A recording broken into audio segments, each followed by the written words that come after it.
Alright. Am I cute? This is my cute angle? Okay. This is my cute angle. Good.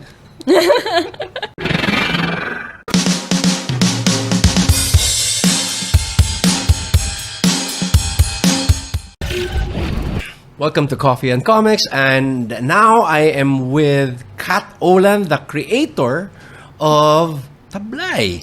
Hello. Hi, everyone. Thanks for having me on, Elsie. Thanks. It's at long last. Thank Saka you. kulit ko sa kanya during the festivals, and I was already impressed by this. I'm a fan of Mecha. Kung hindi naman obvious sa background ko. I love robots. I've been a fan. I've been a member of a lot of Transformer clubs. Oh, really? Even Okay. Macross and all that. Pat Labor. And Oh, I was a yes. big fan Yes. of that. Of course, Evangelion, the course. happiest cartoon ever made. The most existential crisis. This is so Cartoon ever made. joyous. So joyous. Yes. That anime made me so happy. No, I'm not kidding. It's really depressing, but know. I love it. And TABLAY reminds me of that, and I'm very happy to see sa wakas something pushing forward of Filipino IP. Thank you. and Thank I- you. So what is TABLAY all about? Right. So, TABLAY is actually our best-selling Filipino mecha myth novel and graphic novel, I guess, series now because of the number of adaptations that we've done for it. We've done the book itself. We've done a radio play. We're doing the graphic novel now, and we're just starting. Hold on. The first iteration was just supposed to be a floppy? Was just supposed to be a graphic novel? No, it was the novel. So a book basically, lang talaga. yes. So we published TABLAY the book 2019. So we can show it to the audience there. So TABLAY brings together the best of science fiction, Filipino science fiction, and Filipino mythology. So it's combining all of these mechs and all of these, hyper technological inventions with, imagine, mechanical aswang such as like tikbalangs, tiktiks, kapres in mechanized form. So those are the enemies. So the story follows Anya Valerio. She's a mech pilot, and the Philippine Mech Force has been fighting aswangs for over a century. So she, of course, 100 years. Yes, 100 years. Actually, it's more impactful if you're like 100 years, because that's all. 100 is like bigger than 1 century. But I mean, it's the same thing. But but basically, we follow the story of Anya Valerio, and of course, she's on the path to being the best mech pilot ever. Well, also there's a certain element of family trauma because she has to avenge her father. But So it's a revenge story, in a way. in a way, yes. And I guess it's bringing back her family's honor. Okay. Because General Valerio was actually the military leader that headed Operation TABLAY. So TABLAY is actually the name of an operation Okay. where they were supposed to Is drop... it an acronym of something? No. Just- Actually, TABLAY means electric charge in Filipino. I didn't know that. Okay. Yeah, so that's why the Filipino word for charger is pantablay. Today you Meron learn. naman ng pantablay. I learned something new. Yeah, so that's what happened. Basically, okay, my mind is everywhere. Okay, Kat, focus. Yes. So the story follows Anya Valerio, the mech pilot, who's on her journey to become, a rising star in the mech force. But She's then, young. yes, she's young. Basically fresh out of the academy. So one of the most, the more skilled pilots that make it She's into a the natural. Yes, a natural wing woman, I guess, that makes it to the strikers. They're an elite force in the military.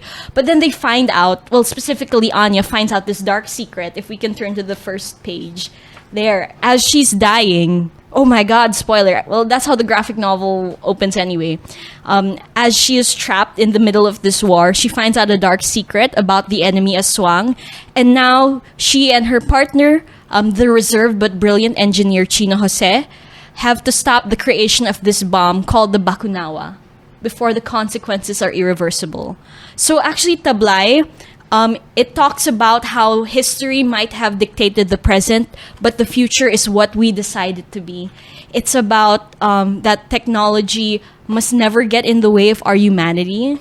And at the end of the day, we have to choose to use technology for good. Well, when you when you write a story about post-apocalyptic sci-fi, it's really not about the future. It's really about the present. Yes. We really talk about what's happening now. It has to correlate to what's happening now. It's a warning in a lot of ways, diba? So this is like a warning to how technology is evolving that fast. Yes. Okay. So, not to spoil anything, why 100 years, and why are the aswangs in this story mechanical? Right. Okay. So I wanted it 100 years into the future because it felt far enough for all of these technological possibilities to exist. Alright. So that's where we could really play around with, the possibilities of gigantic robots, like stomping through the mountains, all of these. The aswangs are actually biomechanical, so they're a mixture of like sinew and muscle, but also like articulated parts. And who designed them? Who designed the mechanical parts of these aswangs? That's spoil mo na konti. So in real life, the designer of the aswangs is Paul, who you'll talk to later. But in the book,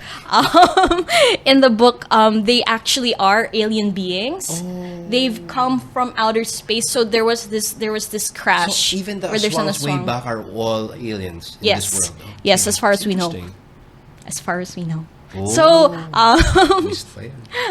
without further spoiling anything about what the aswangs are, or what they really are, or are they really just mechanical beings, please read the book. But ayun, so we really took inspiration kasi there are not much Filipino sci-fi work, specifically mecha work. So that was a frontier that I really wanted to kind of like explore. Right. I really loved science fiction even as a kid, meaning Star Wars. What else? Star Wars. Not really a Trekkie, but I did love a Not lot really of. sci-fi, but okay. Yeah, that's another discussion. Okay. That's another discussion. In concocting this story, you wrote this way back, post-pandemic or pre-pandemic?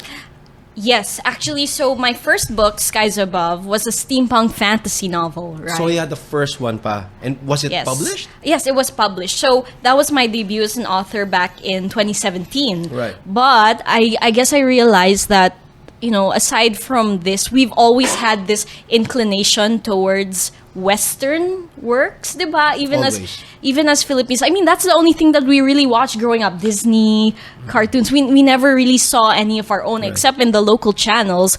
But then when I finally got to being in the actual comic scene. I mean, I've been in Comic-Con, Comic-Cut ever since I was young. Yeah.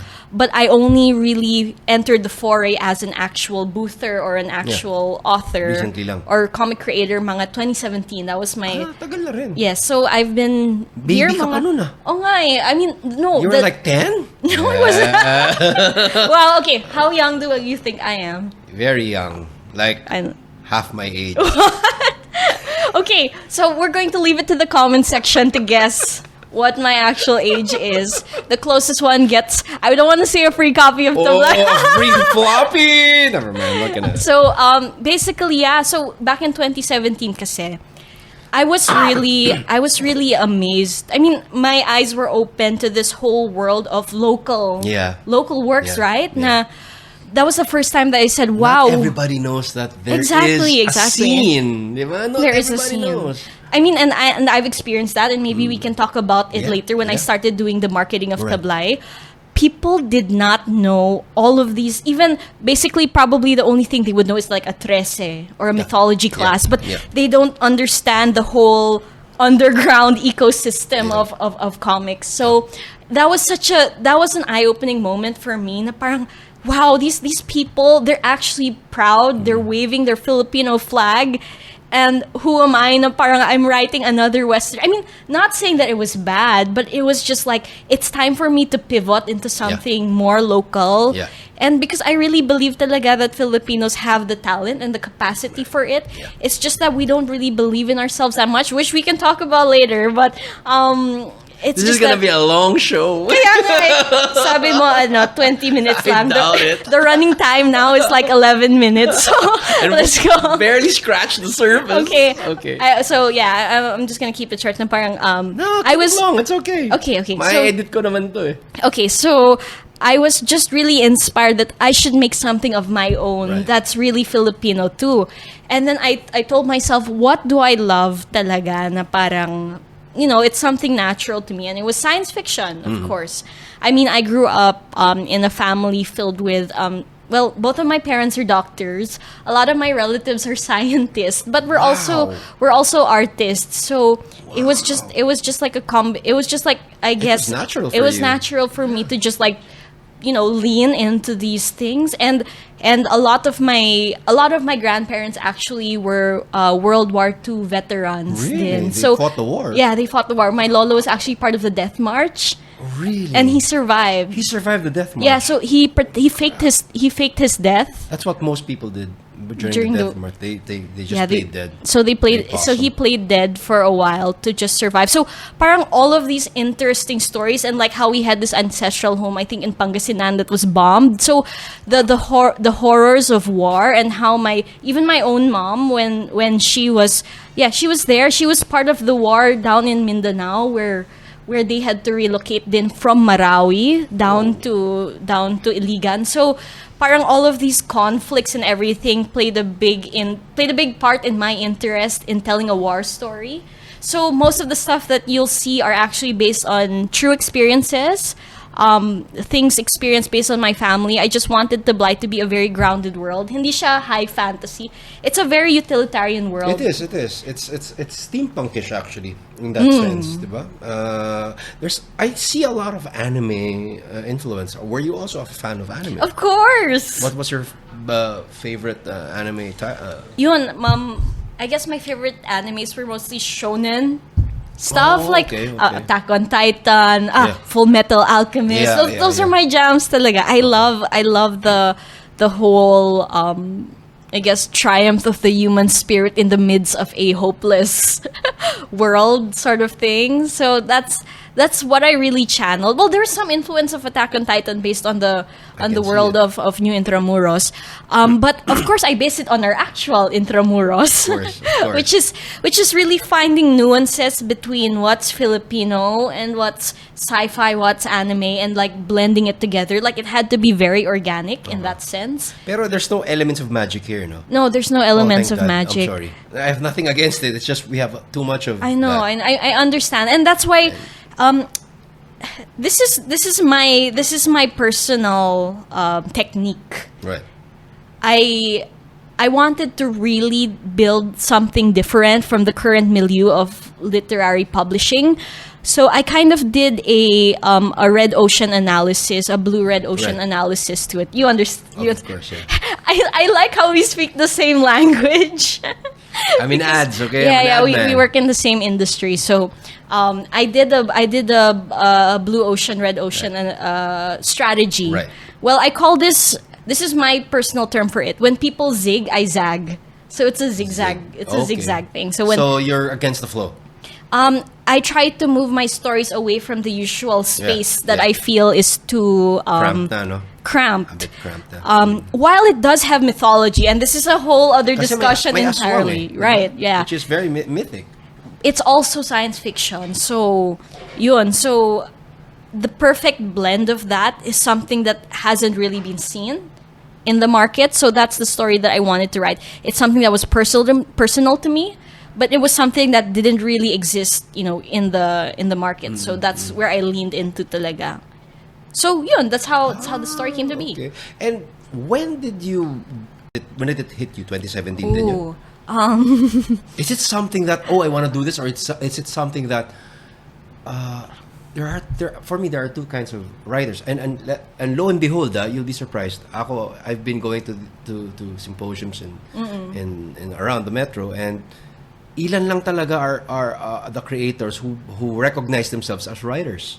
They're mostly, artists. Ang yeah. dami, di ba? So Actually, my transition into the comics industry was actually another strategy Okay. that I imposed. Kasi, Originally, you just wanted to be a novelist. yes, I wanted to be a novelist, but I said, I don't have the machinery, I don't have the capacity because Do you, I am do you draw? Yes, I do draw, but it's not like my main thing because it takes a lot of time and effort. That's why Also.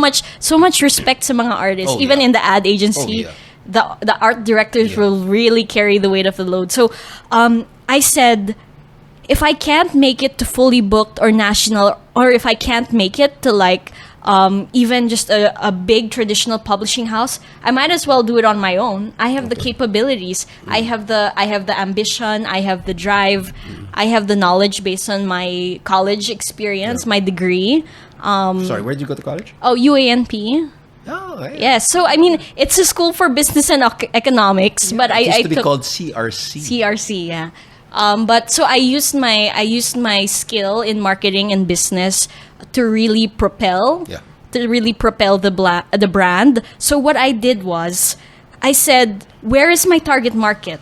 The readers are just at Comic-Con. But then I was just like, am I crazy enough to sell a novel in a place that sells stickers, merchandise, and other stuff? Yeah. And I was like, but that's my closest trajectory from point A to point Kasi B. sci-fi eh. It is sci-fi, and the people who love anime and TABLAY and They're robots gonna and be in the mecha, festivals. they're directly there. Why do I even have to go through a middleman if I can just sell it to them myself? So how did they go about that? Who did you contact for all of that? Did you already have existing friends in the industry? Well, mostly before the that, kasi mostly cosplayers lang yung friends ko, not really Okay. people who were comic book makers. Okay. So I was all alone in my first indie kit in 2019. And actually, my table mate was Jappy Agoncillo, Okay. the mural artist. Right. But I didn't know anyone back then. And so you already had the book. I had the book, so I just had to use my pitching skills. Like when someone comes up to the table, I had to give them the elevator pitch. I had to close the deal. Ganun. So that was my hustle for like 6 years, and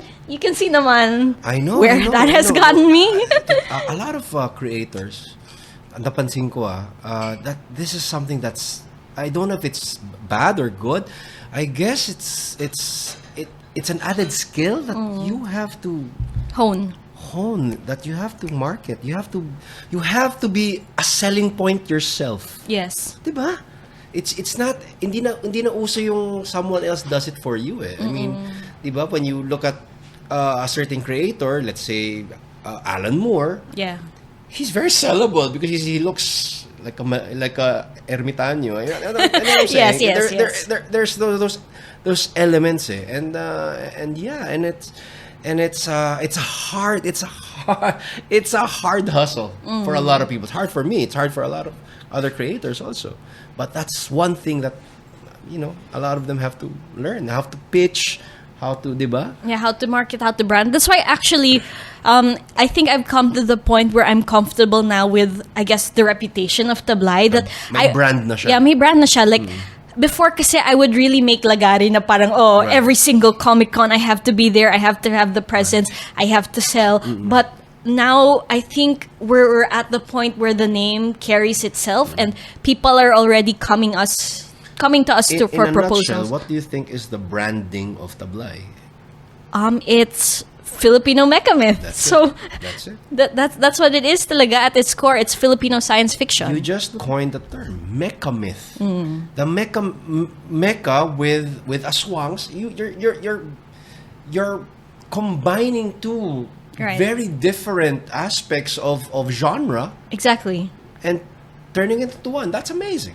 That's something that actually got my spurred my interest when I saw this in comic festivals. Parang, uy, Yes. it is a new brand. It's Mecha Myth. That's what you call creating a new market. Good job, man. Yes. So, what do you think is the demographic? What do you think is the age range for this? I don't know. As an adult, a full-size adult to a Yes. teenager can probably understand Probably, it. yeah. So it would be young adult at most. I don't think it's possible naman, or it's good for like very young kids, but maybe young adults, probably Kasi may 18. violence din siya Yeah, eh. there's violence. There's a bit of not naman sex, but I mean there's a bit of romance in it. There's also a lot of very nuanced themes, especially about the moralities of war. Like, is it like does the does the end really justify the means, sort of thing? Yan ang So theme. Yan ang talaga theme nito eh. Yeah. It's really the morality of war. Is there good or bad at that point? War is war. yeah, it's like it's saying na what good is technology and progress if humanity is left behind? Right. So that, and it's also about the cycle of violence, because I mean it's been happening for like 100 years. So at what point is it justifiable, di ba? Right. To keep on going. And sino ba yung good person and the bad person in all of this if both sides have had their own bloodshed?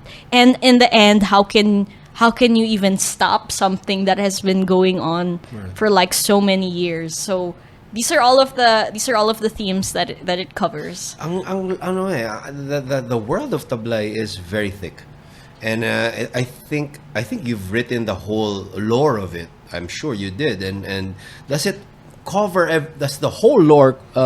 Is it covered in one book, or do you have to buy the omnibus in the future to? Right, so everything is here. You know, I really like stuff in one package talaga. Kasi I really despise the microtransactions like in video games. Right. Now you have to do the DLC to understand this, to understand that. Like, it has to be one full thing so that people can feel fulfilled and they don't feel cheated. Yeah. But this story of Tablay, the novel specifically, takes place in a certain period of the whole timeline. So it was flexible enough that we can make a prequel. Right. It's flexible enough that we can make a sequel. Yeah. The world is thick enough that we can make spin-offs. Right. So this is just the entry point to that. And even in the adaptation of the graphic novel, it dimensionalizes the novel. And we can talk about that later when Paul comes on in a bit. Okay. How we slightly tweaked it. I mean, I came back writing the graphic novel 5 years after the original novel. And how did you? Sorry, can I ask? How did you keep it fresh in your head? Sometimes 5 years you think of other things other stories. Right. How did you keep it fresh? I mean, how did you go back to it and let's make a graphic novel? Okay, right. So I think the things that happened to me influenced the way, especially the pandemic, right? Especially now that how many years, I'm almost a decade into my workship. Wow. I mean, I published this book when I was just a fresh grad, and now I'm already like a mid-level manager. So it's like the ball game is completely different because the themes that I've written in the book still remain the same in the graphic novel, but now you see it in a completely different light. Right. I mean, I'm sure when we were kids, our moralities were black and white, but now we realize, like 5 years later, after all of these horrible things have happened to the world, that it isn't exactly good or bad. Sometimes it's just the shades in between, I and think it's just the perception of which is bad. So is whatever you think of it. kaya nga, so it's like it's understanding that good people can also have faults, and bad people can also be good people if you give them a chance. So parang that's the kind of dynamics that we've brought now into the book, rather than saying, oh, the bad guys are bad and the good guys are good. Now it's like, okay, who's the lesser fucked up person here that just wants to make the world a little bit better in their own space? I think it's all about being one of my favorite sayings is there's your right and there's my right. The middle ground does not exist. Friedrich Nietzsche. And because of that, it nullifies the whole concept of good, Morality. of morality. There's really no such thing as absolute good. It all depends on where you stand.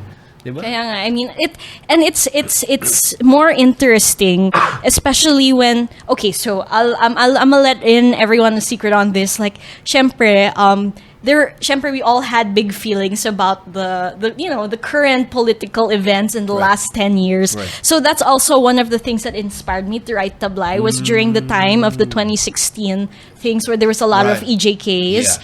And so I was like, wow, I really had big feelings about that, and a lot of the other things that were happening. So I felt like I had to channel the injustices into this book. So you'd be able to see this then. So it's very Filipino because there's so many underlying tones about what's happening to our country, especially the nature of the aswangs. If you went past chapter 12, but then I don't want to spoil, but you read past that, you see that the world of Tablay becomes closer and closer to the world of the Philippines back to 2016 to 2021. So dictatorship is still there. It's an political, There's a lot of historical revisionism, which still continues back to now. Like, what is the truth, talaga? And how are people being used in order to propagate information that changes the entire narrative? And that's what the Dark Secret is about. But of course, I'm not going to say what it is. But yeah, and you have to read it. Guys, if you want to know more about it, drop by here at Coffee and Comics. You can waze it. We're just here located in QC 23 Panay. You can hang out here. You might be able to catch Kat hanging out here. And if you be so lucky, you can get your copy signed. You can browse through it. You can't take it home. You have to buy it because I need money. And she also needs money. Yes. So please. Please. And yeah.